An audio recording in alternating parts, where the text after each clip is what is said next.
Med Excellence Academy, his team, dear teacher and dear students. ज़्यादा वक्त नहीं लूँगा क्योंकि 20 रकात की तरावी के बाद वाजिबुल वितर में छोटे छोटे सूरे पढ़ना पड़ते हैं. सबसे पहले एक एक्टिविटी करते हैं, उसके बाद बात शुरू करेंगे. ओके, मैं अगर आपको CSK बोलूँगा तो आप KKR बोलेंगे, और जब मैं KKR बोलूँगा तो आप रेडी. चलो, CSK, KKR, KKR, CSK, KKR, CSK, KKR, CSK, KKR, KKR, CSK, KKR, KKR, CSK. अच्छा, CSK, KKR, CSK, KKR, KKR, KKR, CSK, KKR, KKR. अच्छा ठीक है, मैं अभी आपको GPT बोलूँगा, आप गूगल बोलेंगे, ठीक है. और जब गूगल बोलूँगा तब okay. GPT Google, Google GPT Google, Google GTP DTP Google. So thank you very much for responding me. I will take only 10 to 15 minutes, not more than that. ठीक है. तो स्टेज पर तशरीफ़ फरमा सभी मुअज़्ज़िज़ मेहमानान. इस पुरवक़ार तक़रीब में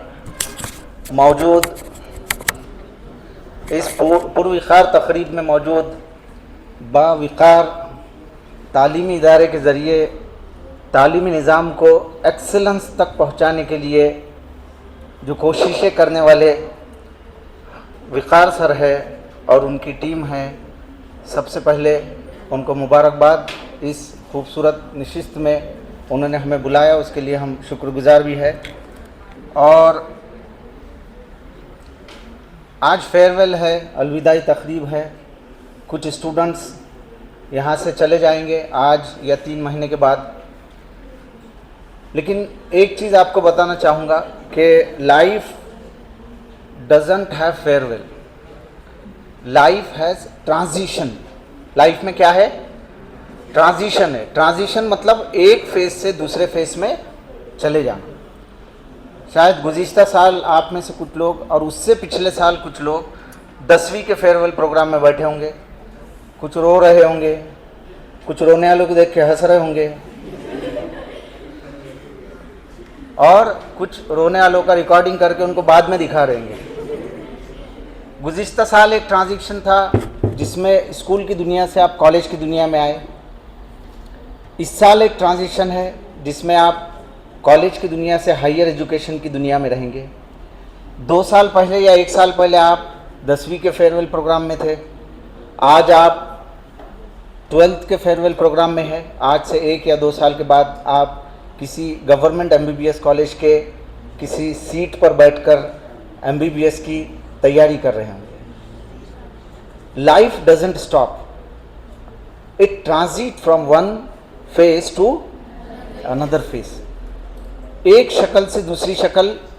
एक वक्त वो भी होगा 10 साल पहले जब आपके माँ बाप आपको बकरी की तरह पकड़ के रिक्शे में डाल रहे होंगे और आप रो रहे होंगे मुझे स्कूल नहीं जाना है.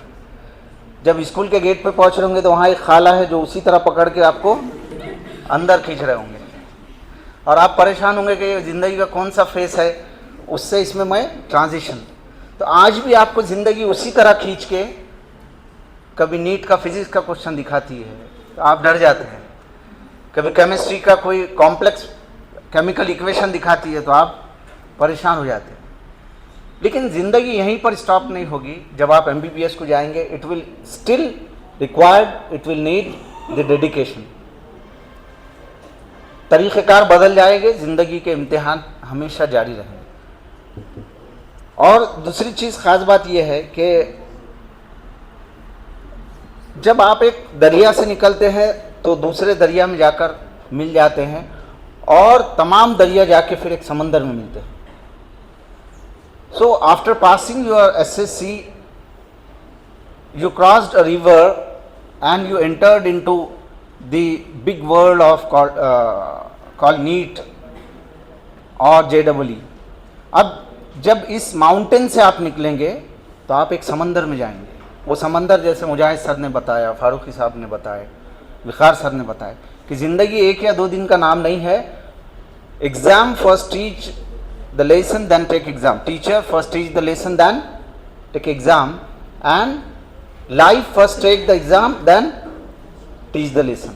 ज़िंदगी पहले आपको सबक सिखाती, पहले आपको एग्ज़ाम लेती है और उसके बाद में सबक सिखाती है.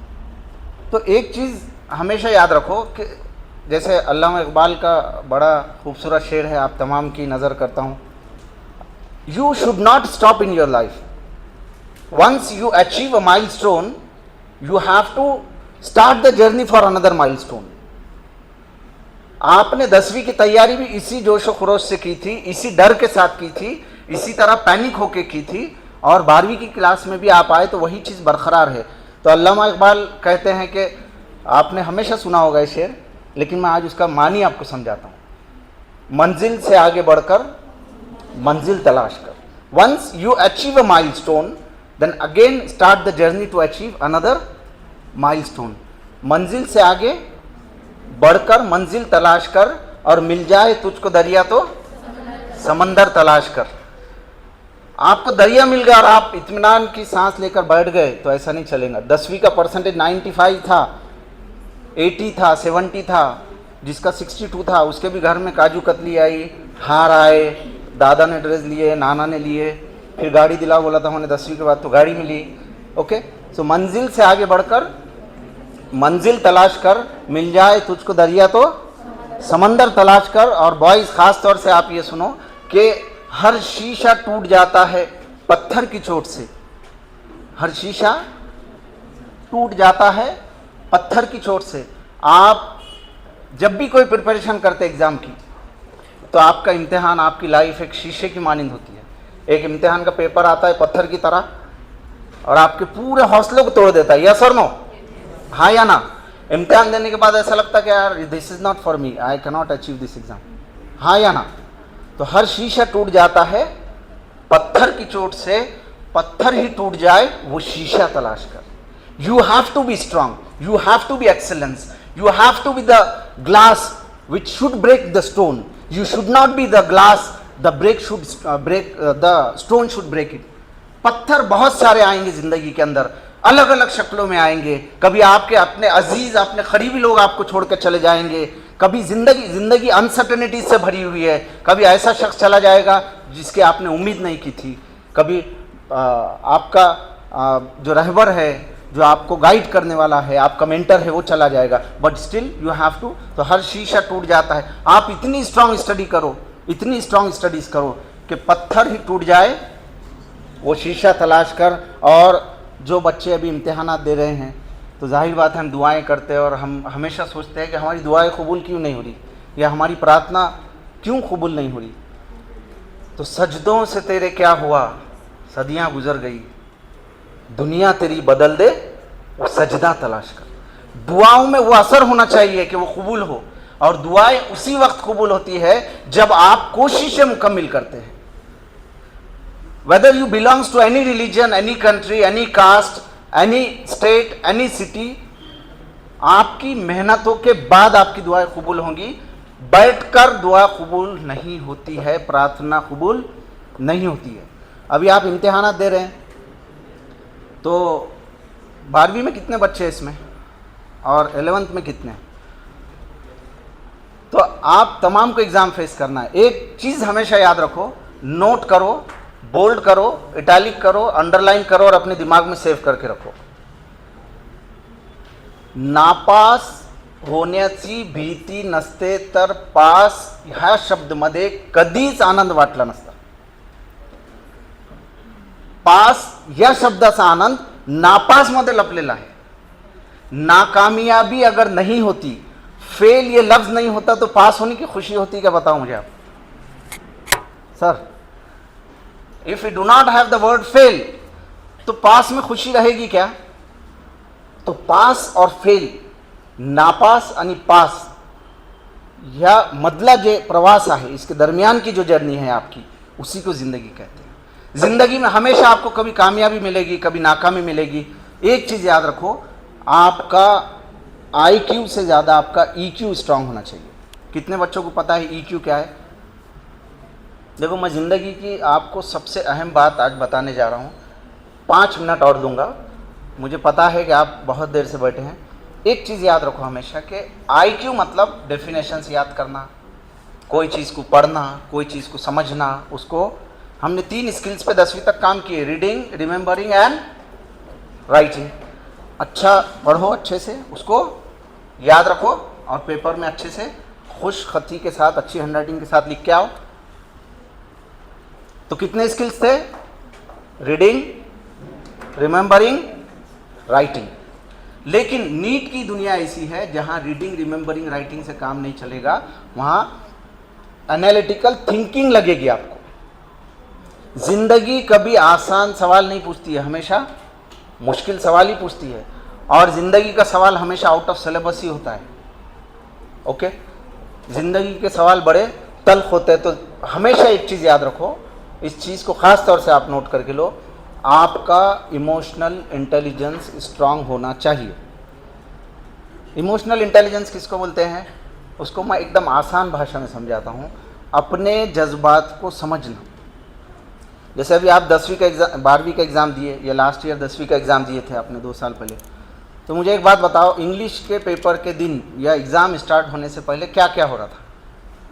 What behavioral changes you were observing during your 10th examination और 12th examination? पेट में भगभग हो रहा था, हाँ या ना? खाना नहीं खाया जा रहा था। जिसने स्टडी करा उसको, जिसने नहीं करा तो फ़ोन लगा रहा था, भैया वहाँ पे है क्या कोई चपरासी अपने पहचान का? फिर जो खाए वो भी मुंह में ही घूम रहा था, यस और नो? पानी पीना पड़ रहा था। फिर किसी किसी का बिहेवियरल चेंज इतना ज़्यादा हुआ कि एग्ज़ाम के 1 दिन पहले या 8 दिन पहले जैसे ही उसको मालूम हुआ कि मेरा सेंटर चंपावती आया, या मेरा सेंटर संस्कार आया, या बंकट स्वामी आया, तो इमीडिएट उसको बुखार आया। It is called behavioural changes due to your emotions. Exam start हुआ क्या अभी? पेपर मुश्किल गया क्या अभी? आप फेल हुए क्या अभी? रिजल्ट आया क्या अभी? एग्जाम सेंटर पे कलेक्टर आया क्या अभी? कुछ भी नहीं हुआ, but we are panic about the situation which is not in existence. तो वो इमोशंस को आपको क्या करना है? कंट्रोल करना है। इमोशनली इंटेलिजेंट किसको बोलते हैं?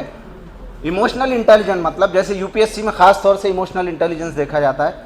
मिसाल के तौर पे बॉयज़, अगर किसी डिस्ट्रिक्ट के अंदर दंगा हो गया और एसपी और कलेक्टर के पेट में भगभग हो रहा, अपनी गली में झगड़े होते जैसा अपने को होता कि कुछ, तो कलेक्टर ही डर रहा और एसपी डर रहा। ऐसा हुआ कि कभी आज तक? जैसे ही दंगल शुरू हुई तो एसपी 2-2 मिनट को जस्ट वेट, मीटिंग में से जा रहा, वॉशरूम जाके आ रहा, फिर जा रहा, उसको भी खाना नहीं खा रहा, तेज बुखार आ गया एकदम एसपी को। अरे उसके हाथ में आप पूरे डिस्ट्रिक्ट का भविष्य दे रहे हैं, पूरी डिस्ट्रिक्ट की पॉपुलेशन दे रहे। He must be emotionally intelligent. और इमोशनल इंटेलिजेंट पर्सन की एक सिफत होती है, गौर से सुनो, during stress, during anxiety, during panic situation, he doesn't use his heart, he और शी यूजेस माइंड। मुश्किल वक्त में कभी भी जज्बात से काम नहीं लेते, लॉजिक से काम लेते हैं। लॉजिक लगाएंगे किस चीज से बढ़ रहा है, okay what are the reasons behind this, okay stop the social media, network सब बंद कर दो, stop the communication between peoples, communication बंद कर दो, संचार बंदी लगा दो। They will work on solutions, not on problems. और हम क्या करते हैं? एग्जाम कैसा जाता, क्या जी अम्मी दुआ करो, दादी मेरा नंबर उधर आ गया, और वो उसमें तो बता रहा कलेक्टर टीचर को झाप रहा, तो हमारा क्या है क्या? ये सब चीजें क्या होती है? We are focusing on what? Problems. They are focusing on what? Solutions. तो आप एग्जाम से पैनिक मत हो। एग्जाम से अगर आप पैनिक होंगे तो फेल होना तय है। आपके साथ कितनी मर्तबा ऐसा हुआ कि आपको जो है तो अचानक कुछ ऐसा इंसिडेंस हो गया लाइफ में, और आपकी मतलब कुछ भी एक्सीडेंटल हो गया, कुछ हो गया, आपकी जेब में चाबी है और आप पूरे घर में ढूंढ रहे,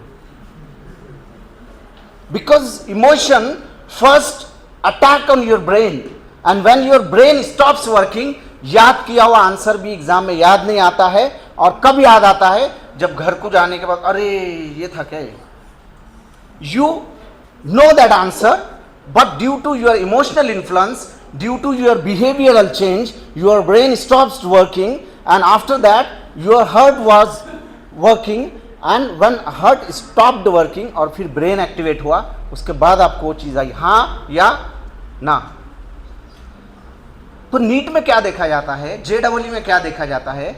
आप जब डॉक्टर बनेंगे, पेशेंट क्रिटिकल है, एक्सीडेंटल केस है, लड़कों ने लेके आए, बाइक भगा रहे थे, गिर गया, उसको हेड इंजरी हो गई, सब रो रहे हो, बच्चे भी रो रहे, उसके माँ बाप आए, एक दूसरे को मार रहे, झगड़े कर रहे, तेरी गाड़ी थी क्या, इसका था क्या, और वो पेशेंट सामने है, अनकॉन्शियस है। Then at the time you have to use your brain. आपको जो प्रोटोकॉल्स बताए गए मेडिकल साइंस के, आपको जो SOP बताया गया, स्टैंडर्ड ऑपरेटिंग प्रोसीजर दिखाया गया, उसको इस्तेमाल करना है, जज्बात को इस्तेमाल नहीं करना है। यू विल चेक, और जो स्टेप्स दिखाया गया, पहले BP चेक करो, ECG निकालो, शुगर देखो, ये सब नॉर्मल है क्या, फिर अगला स्टेप, फिर अगला स्टेप, फिर अगला स्टेप। ठीक है, आप भी रोते बटे, इतना अच्छा बच्चा था, छोटा बच्चा लेके आए, छोटे बच्चे ने कुछ गोटी निगल लिया या कुछ भी हो गया, उसको बोलना नहीं आ रहा, माँ बाप आए, माँ भी बाप भी दोनों रो रहे, अब तुम आए, तुमने भी रोना शुरू कर दिया, बच्चे को कैसा होना, लेडी डॉक्टर पहले ही थर थर कर रहे, बिस्मिल्लाह बिस्मिल्लाह बोल। Okay, your emotions are useful, but you have to remember your emotions and you have to manage the emotion. आपको क्या मैनेज करना आना चाहिए? इमोशन। और सबसे ज़्यादा नुकसान कम वक्त अगर कोई चीज़ ज़िंदगी में देती है तो हमारे जज्बात है, हमारी फीलिंग है, हमारी ज़िंदगी का हर गलत फैसला उसके पीछे इमोशंस थे। जब भी आप ज़िंदगी में जज्बाती होकर फैसला करते हैं तो क्या होता है? नुकसान होता है। तो इम्तिहान में किससे काम लेंगे आप? यू विल यूज़, और आपकी पर्सनालिटी का एक टेस्ट होता है, MBTI मॉडल बोलते हैं, आप कभी करवाइए ज़िंदगी में अगर वक्त मिला आपको तो।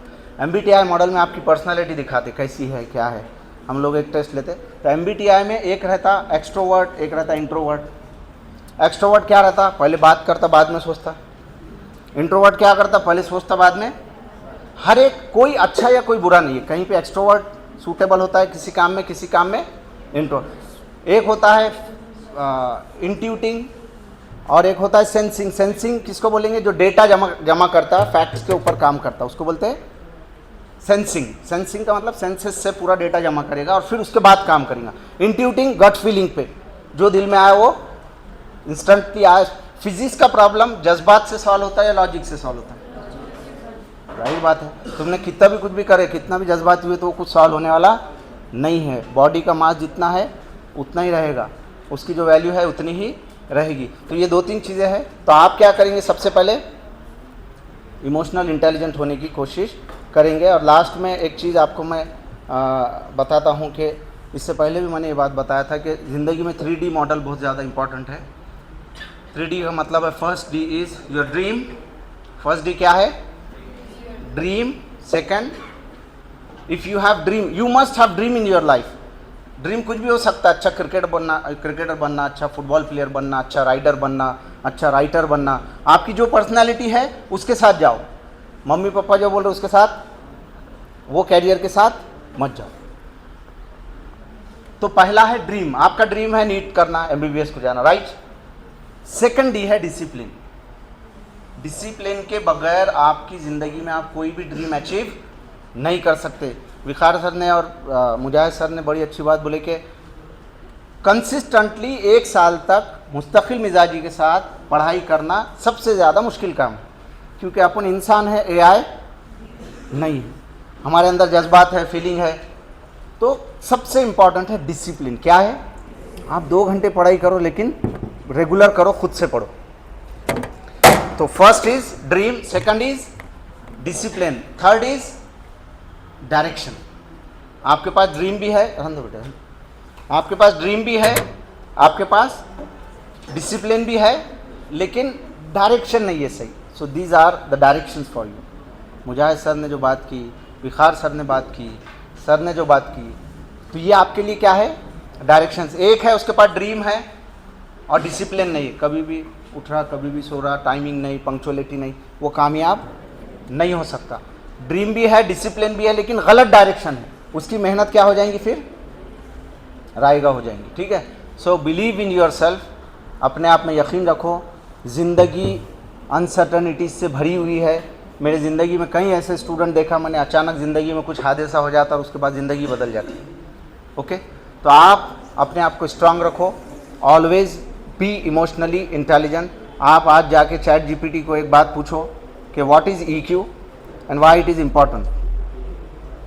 EQ क्या है और ये क्यों इम्पॉर्टेंट है। फिर पूछो गूगल AI को, पूछो चैट जीपीटी को, जिसको पूछना है पूछो। I am not promoting anyone. तो आप दूसरा सवाल पूछो कि इमोशनल इंटेलिजेंस एग्जामिनेशन में क्यों इम्पॉर्टेंट है। जैसे आप लोग भी क्रिकेट खेलते होंगे, फुटबॉल खेलते होंगे, तो आप जब बैटिंग के लिए उतरे और किसी ने आपको बोल दिया ये बहुत बेकार बाउंसर मारता, मुंह फोड़ दिया था पिछली बारी। या फुटबॉल में आपने बोले कि यार वो डी के पास गया ना, ज़रा संभल गया, कोनी से पिछले बारी वो फ्रैक्चर कर दिया था इधर, तो आप क्या करेंगे? Your emotions will be involve, you will feel fear. आप क्या करेंगे? फियर महसूस करेंगे। आखिरी एक सवाल पूछूंगा, उसके बाद अपनी जगह लूँगा, क्योंकि बहुत ज़्यादा टाइम हो गया। इसके बाद तुमको बयान भी सुनना है जुमे का, फिर खुतबा भी सुनना है, नमाज भी पढ़ना है। तो मुझे 3 चीज़ों में डिफरेंस बताओ, उसके बाद मैं बैठ जाऊँगा। राइट, कौन बताएगा? What is the difference between fear, panic and anxiety? What is the difference between fear, panic and anxiety? सोचो पहले, don't Google it, don't Google it. Fear, panic and anxiety. I am expecting the student from boys also. हाँ, ऐसा मत बोलो कि वो देते जाओ, अपन बैठेंगे, कुछ मसला नहीं। What is fear, what is panic and what is anxiety? आप एग्जाम के दौर से गुजर रहे हैं, फियर किसको बोलेंगे, पैनिक किसको बोलेंगे और एंग्जाइटी किसको बोलेंगे? Yes, anyone? जी, घबराना, ये डेंजर है। हाँ हाँ, डर आ गया। ठीक है। कोई चीज़ अगर देखे और डर आ गया तो उसको क्या बोलेंगे? फियर बोलेंगे। और फियर किसको बोलेंगे? अच्छा, फुटबॉल खेलते टाइम अगर अब तुमको स्टेट लेवल पे भेज दिए यहाँ से पुणे को, तो सबसे पहले क्या होगा? तुम्हारा क्लास में अनाउंसमेंट करे कि तुम्हारा स्टेट लेवल पे सिलेक्शन होगा, पुणे मैच है, तेरे को कीपिंग करना है। तुम बोलेंगे कीपिंग, बोले तो ये तो वाट लगने के धंधे है, अपने को ही संभालना है पूरा मैच, क्योंकि स्कोर अगर हो गया अपने पे तो किसको नाम लेंगे, किसका मुजरिम कौन होगा मैच का? बोलो, fear, panic and yes, what is the difference?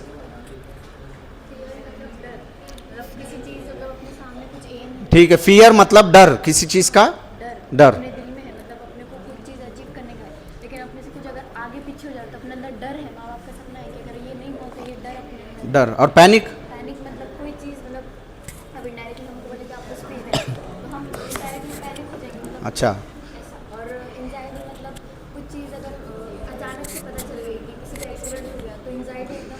अच्छा सुनिए, अभी मैं बहुत अच्छा आंसर दिए, वेरी गुड।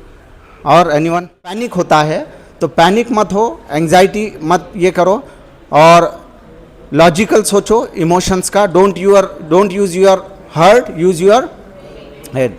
सो और आखिरी चीज़ बोल के मैं अपनी बात ख़त्म करूँगा। एक शेर है कि आप फील्ड में उतरो पहले, जिसके लिए एक शेर है कि परों को खोल ज़माना उड़ान देखता है, परों को खोल ज़माना उड़ान देखता है, और ज़मीन पे बैठ के क्या आसमान देखता है। उतरो फिजिक्स के अंदर, केमिस्ट्री के अंदर, परों को खोल ज़माना उड़ान देखता है, और ज़मीन पे बैठ के क्या आसमान देखता है। और मिला है टैलेंट ज़िंदगी तो उसकी हिफाजत कर, मिला है टैलेंट ज़िंदगी तो उसकी हिफाजत कर, संभल के चल तुझे सारा जहान देखता है। Okay, so I wish you all the best for I wish you all the best for your examination, and I believe that you are going to get the excellent score because you are from Med Excellence, and I'm very much thankful to the management of this institution for inviting me and joining this beautiful session, beautiful morning. Thank you very much and wish you all the best.